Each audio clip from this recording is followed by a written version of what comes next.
Art can challenge, inspire, and spark conversation, especially when it reflects the power of history and activism. Joining us now is Rio Yañez, Curator of Creative Development at the African American Art and Culture Complex, here to take us through their latest exhibit and share how art continues to shape and reflect the Bay Area's vibrant cultural landscape. Rio, thank you so much for being here at Live in the Bay. I'm so excited to be here. Thank you for having me. Yes, and you have an amazing art exhibit that we are going to touch on. It is all featuring the works of Emory Douglas. Tell me about him and why he was so important and why his works are so important today.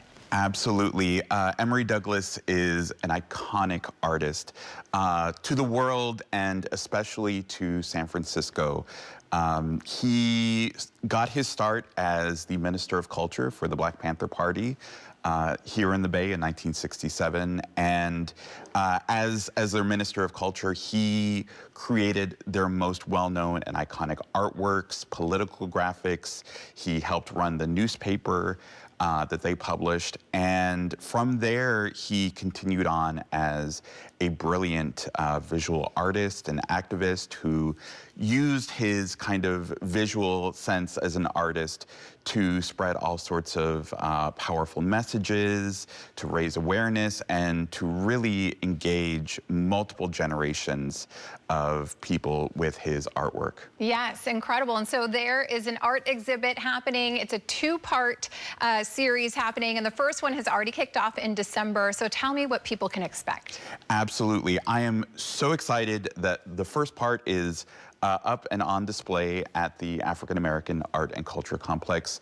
It is a showcase of Emory's contemporary work, so work that he's done in the last 20 years. Emory is in his 80s and still creating artwork that is so relevant, so critical, and so urgent to the world we live in now. And this was really an exciting opportunity to showcase his modern work and to show that he still continues to make such relevant work even now after such a long and storied career. Yeah, and then what will the second part of the art exhibit feature? So the second part, which opens February 19th, fills the second and third floor of our building in the Fillmore, and it is an incredible look at his career from his iconic works that he created for the Black Panther Party to his continued work as a visual artist in the 70s, 80s, 90s, and to today. Yeah, and how does his work, would you say, connect past movements to today? Yeah, well, I think a lot of the issues that Emory addressed head-on with his work, whether it be international struggles, whether it be police violence, whether it be access to resources, and kind of raising awareness of political issues that are affecting residents of the Bay Area. It's work and imagery and iconography that has continued to stay relevant and so contemporary. And I think it's going to be a really powerful experience for anyone who comes in and sees work created both in 2025 and 2026, as well as work created in 1967, 1968, and how relevant and how just real it feels to the world we live in today. Yeah, I want to talk a little bit about the space. Why do you think that the African American Art and Culture Complex was the perfect place to house all these artworks? Yeah, you know, it's a bit of a homecoming for Emory. As he moved to the Bay Area when he was 8 years old, raised partially in the Fillmore, and this was really an opportunity to connect an artist who is known globally for their work and really put them in a time and place in the center, in the neighborhood that raised him.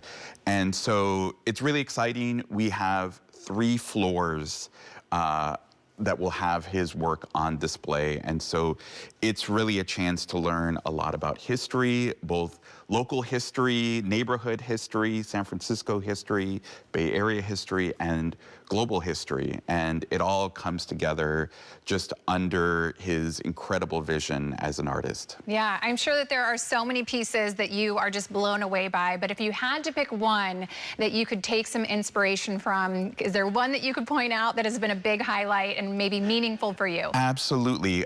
There's a piece that used to hang in my kitchen growing up here in San Francisco. Wow. And it's where the name of the show, where the show gets its name, In Our Lifetime. And it's an image of a young boy optimistically like looking up and above the viewer, and it just says revolution in our lifetime. And that resilience, and I think really Emory's focus on empowering young people by being able to see themselves reflected in art is so important. It influenced me to go into the arts, and it influenced countless others. So I'm really excited for folks to see that artwork and others on display. So powerful, and a great message to take into this new year, right? Great energy there. Remind everyone, where can they come and how do they get tickets? What do they need to know before coming to experience it all? Absolutely. So the show, the second part of the show opens February 19th at the African American Art and Culture Complex at 762 Fulton Street here in San Francisco. For more information, folks can go to AAACC.org. That's AAACC.org. Okay, awesome. Thank you. Thank you so much for joining us to share about it. And, you know, I know that it's going to be a great exhibition, and looking forward to the second one as well coming in February. Absolutely. Yes, thank you so much. Thank you.